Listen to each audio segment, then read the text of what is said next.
Bismillahirrahmanirrahim. Assalamualaikum warahmatullahi wabarakatuh. Perkenalkan, nama saya Hidar Maulana Mahfud, eh, NIM 60100229.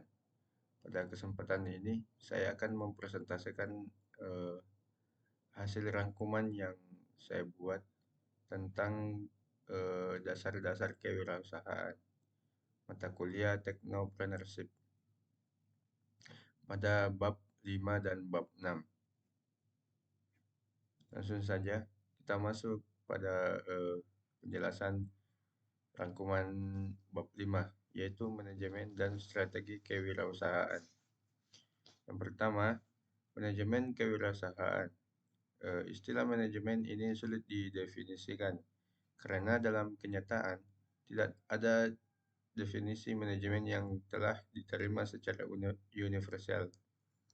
Manajemen dapat didefinisikan dengan sebagai rumusan tergantung pada cara pandang si pembuat definisi.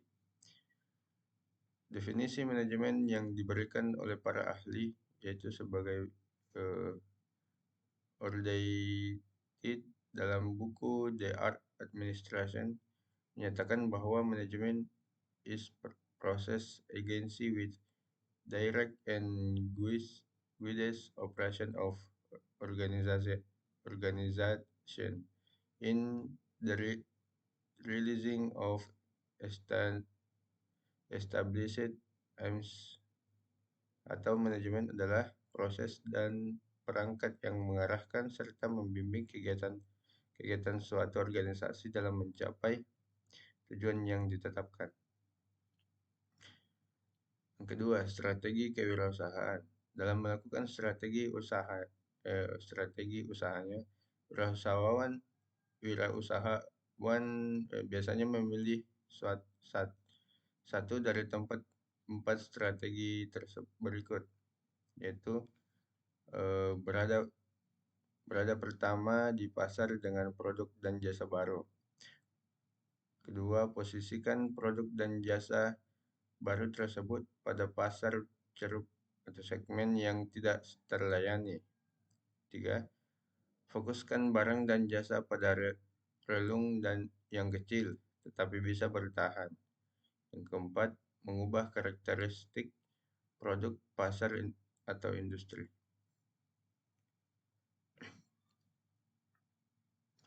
Ada beberapa strategi. Yang pertama yaitu strategi untuk berada pertama di pasar dengan produk dan jasa baru sering dipilih oleh wirausahawan. Strategi kedua menyangkut pengembangan keterampilan untuk menanggapi peluang yang diciptakan oleh perusahaan yang berada di pasar pertama. Strategi ketiga yaitu perubahan karakteristik produk yang berbasis pada inovasi.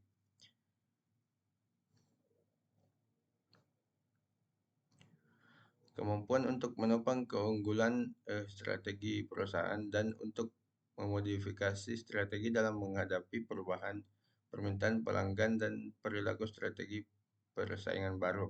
Penentuan harga barang dan jasa untuk jangka pendek dan jangka panjang, interaksi dengan masyarakat luas, pengaruh pertumbuhan perusahaan yang tepat terhadap aliran kas, dan adapun beberapa dua strategi untuk para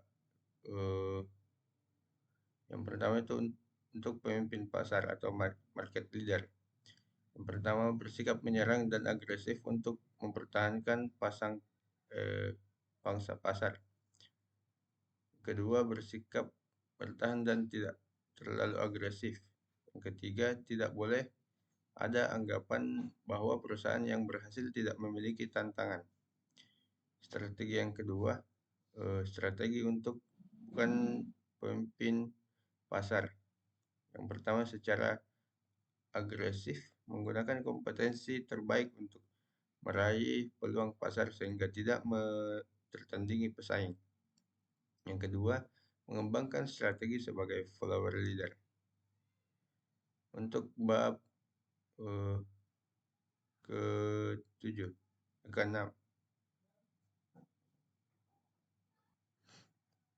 untuk bab keenam, yaitu penggunaan sumber daya wirausaha. Ada 6 jenis sumber daya usaha. Selain mengetahui pengertian dari SDU, Anda juga perlu mengetahui jenis-jenis SDU yang dikelompokkan sebagaimana berikut. Yang pertama, man atau manusia. Dalam ilmu manajemen, faktor man atau manusia menjadi faktor utama paling menentukan. Hal ini karena manusialah yang menyusun tujuan dan melakukan semua proses untuk mencapai tujuan tersebut. Yang kedua, money atau uang.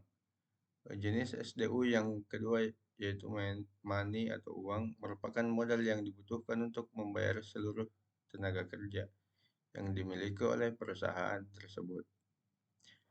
Selain uang juga diperlukan untuk membeli bahan baku, biaya transformasi, membayar listrik, dan lain-lain.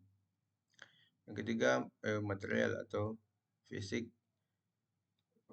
Material merupakan SDU yang bisa berbentuk sarana, prasarana, atau bahan baku yang digunakan oleh perusahaan untuk mencapai tujuan perusahaan. Keempat, mesin atau teknologi.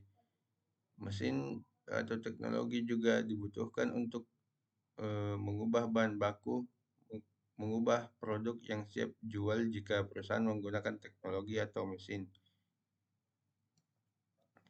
Yang kelima, yaitu metode. Metode merupakan tata kerja untuk perusahaan gunakan, baik membuat produk atau mengelola sumber daya perusahaan lainnya. Yang keenam, market atau pasar. Jenis sumber daya usaha lainnya yaitu pasar atau penjual dan pembeli yang melakukan transaksi terhadap perencanaan pasar juga dikelompokkan ke dalam beberapa jenis, seperti 4 kelompok sumber daya usaha.